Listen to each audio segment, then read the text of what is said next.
Agora começou. Agora, peraí, não. Agora sobrou. Arthur, tirou quem? Vai. Ele começou? Ele começou, tá vendo como é que não fechou o negócio? Não fechou. Como não fechou? Agora é as duas ali, ó. Então, eu vou tirar outra. É simples, né? Vai, Ana Júlia, tirou. É simples. Eu tirei uma pessoa legal e muito minha amiga. Tá mentindo.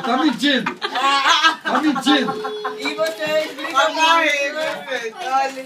De quê? Tá mentindo. Você tá mentindo. Quem é? Fala quem é.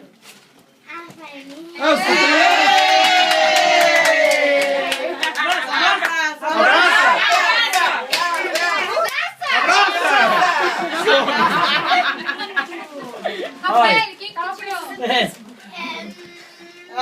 Eu tirei grande. É grande, né? Comprar pequenininho vai ficar assim, ó. É muito bonita e eu gosto muito dela. Olha tu já abriu. Essa abriu cheiro. Se não me empresta as E a coisas. loira?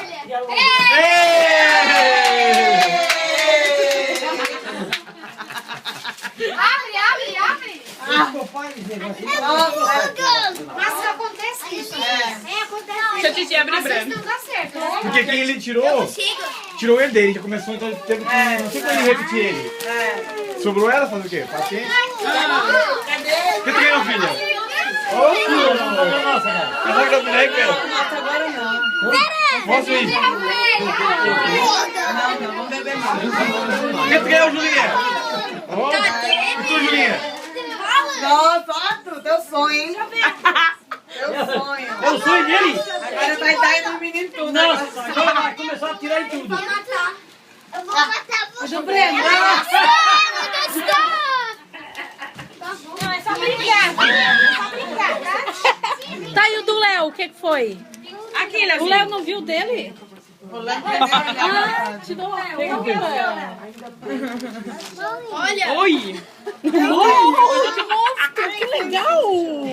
Meio. Legal! Legal!